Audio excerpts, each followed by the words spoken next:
Roadrunner, a film about Anthony Bourdain.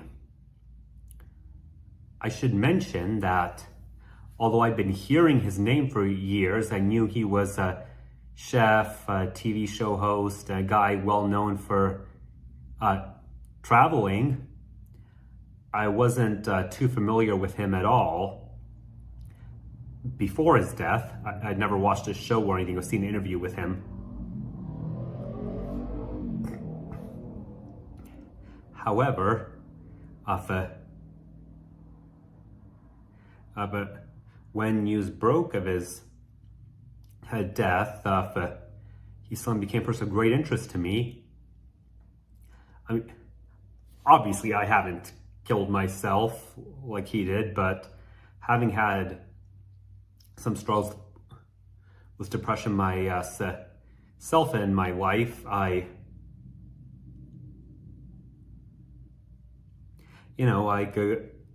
empathized with him, wanted to know more about him, so I was really excited to watch this movie.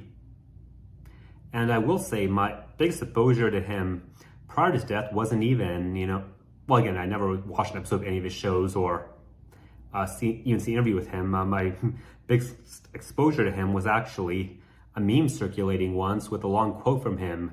The essence of it, well, it was in response to Trump's attempts to keep immigrants out of America, at least ones whom he doesn't need to maintain his hotels for pennies on the dollar.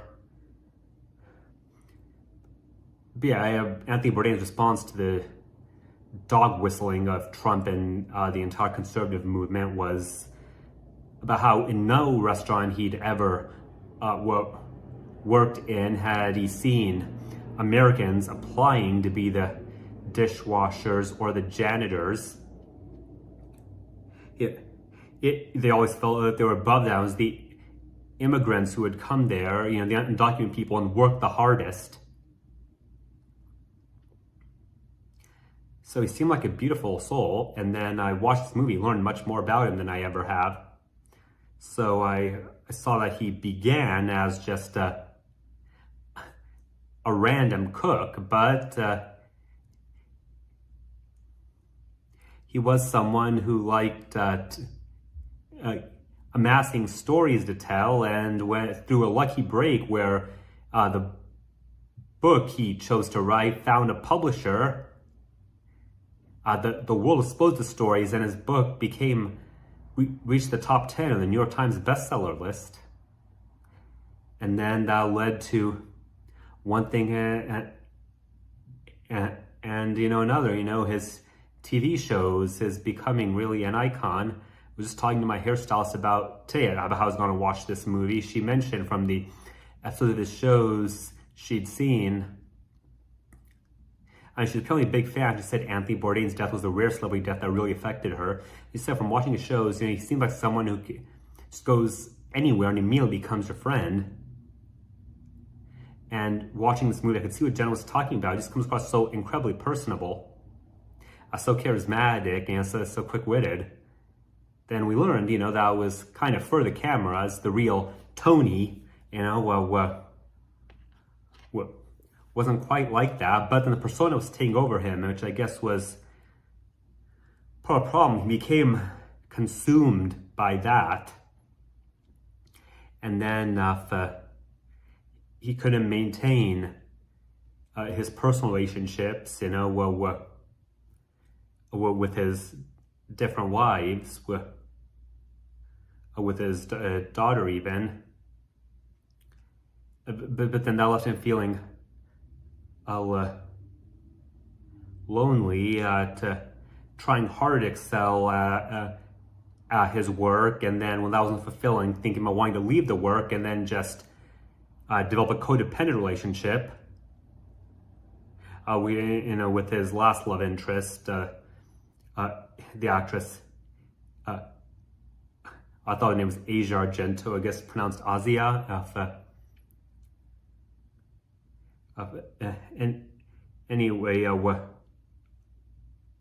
was really going through his head? Why couldn't he find the work-life balance and what got him in so much pain that he would eventually hang himself. Who knows? He didn't leave a suicide note, and he didn't really talk to people enough about what was on his mind while he was alive. You know, you see such a movement in recent years for people with depression to be told that they're not alone, and for people going on social media saying you can talk to me if you need anyone. Anthony Bourdain had a lot of people who loved him, and it's heartbreaking seeing them crying at the end of the film. But didn't feel like he could talk about it, and eventually just wanted out, obviously. But yeah, that's pretty much all we'll ever know. But the movie does the best it could to give us who he was, you know, what he was passionate about, what he was like during his good times and during his bad times. And well, we never got complete. I didn't even know him, and even I'm getting emotional here, but however people didn't get to know about him, the parts he did show could so often be so wonderful. And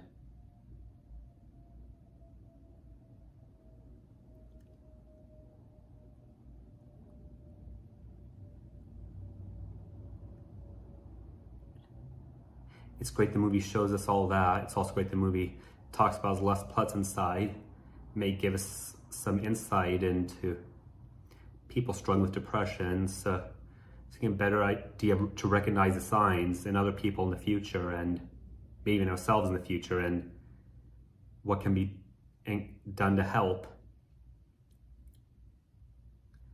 Well, yeah, it's an experience.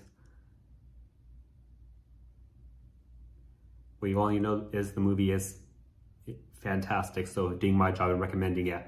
For further thoughts, you can go to my written blog, autisticartcritic.com. You can also follow us on Facebook, and don't forget to hit the subscribe button below. Thank you.